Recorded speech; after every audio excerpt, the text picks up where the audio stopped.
Sir আছিলে আচলতে এজন বিপ্লৱী।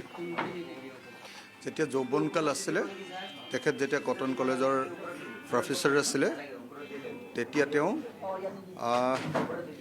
মানে অসমৰ যি ৭০ৰ দশকৰ যি বিশাল বিপ্লৱী কাৰ্যকলাপ আছিলে, অসমৰ মানুহে অসমখনত বিপ্লৱ সাধন কৰিব খুজিছিলে, সেই সময়খিনিৰ তেখেত এজন বিপ্লৱী সাধক আছিলে।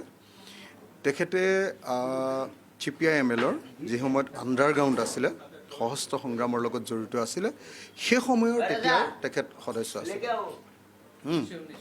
তো সেই সময়ৰ তেখেত এজন CPI-MLৰ সদস্য আছিলে আৰু তেখেত এজন সেই সময়ৰ বিপ্লৱী তত্ত্বৰ এজন তাত্ত্বিক আছিলে, বিপ্লৱী তত্ত্বৰ তাত্ত্বিক আছিলে। ছাৰে আটাইতকৈ ইম্পৰ্টেণ্ট যিখিনি কাম কৰিছিলে, তাৰ ভিতৰত তেখেতৰ প্ৰাসংগিক পাণ্ডুলিপি নামৰ এটা ছিৰিজ আছিলে, য'ত মানে অসমৰ ইতিহাস আৰু সমসাময়িক সমাজৰ এটা খুব সুন্দৰ ব্যাখ্যা তেওঁ কৰিছিলে। তেখেতে আমাৰ মাও চেতুঙৰ আপোনাৰ কেইবাখনো কিতাপ, কেইবাটাও খুব ধুনীয়া প্ৰবন্ধ, on principle and on contradiction, এখন তেখেতে অনুবাদ কৰিছিলে, দ্বন্দ্ব আৰু প্ৰয়োগ সম্পৰ্কে বুলি খুব ধুনীয়া অনুবাদ কৰিছিলে ছাৰে, খুব ধুনীয়া অনুবাদ কৰিছিলে। অসমৰ জাতি সমস্যা সম্পৰ্কে এটা অত্যন্ত গুৰুত্বপূৰ্ণ খুব মানে ঐতিহাসিক এটা দলিল তৈয়াৰ কৰিছিলে।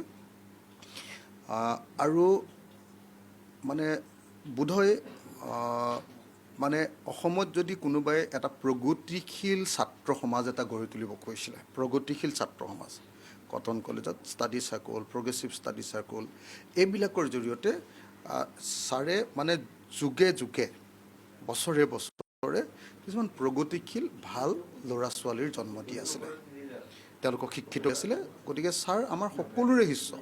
কটন কলেজৰ পৰা ওলোৱা দৰকাৰী যিখিনি মানুহ, যিখিনি মানুহে একচুৱেলি সমাজখনৰ কাৰণে চিৰিয়াছলি চিন্তা কৰে, সেই সকলোবিলাক মানুহৰ ছাৰ হ'ল গুৰু। মোৰ নিজৰো গুৰু, মই নিজৰ দেউতা বুলি কওঁ। মোৰ দেউতাক মই যিমান সন্মান কৰোঁ, ছাৰকো সিমান সন্মান কৰোঁ। ছাৰ আমাৰ গুৰু, আৰু ছাৰৰ নিচিনা এজন মানুহ সঁচাকৈ মহাপ্ৰয়াণ কৰাটো অসমৰ সমাজকৰণৰ কাৰণে কিমান ডাঙৰ ক্ষতি, সেইটো মই ভাবোঁ যে শিক্ষিত সমাজটোৱে বুজি পাব, আৰু জনা শুনা মানুহবিলাকে, সংগ্ৰামী মানুহবিলাকে বুজি পাব। ছাৰৰ মৃত্যু সঁচা সঁচিকৈ এটা পৰ্বতৰ সমান কঠোৰ মৃত্যু।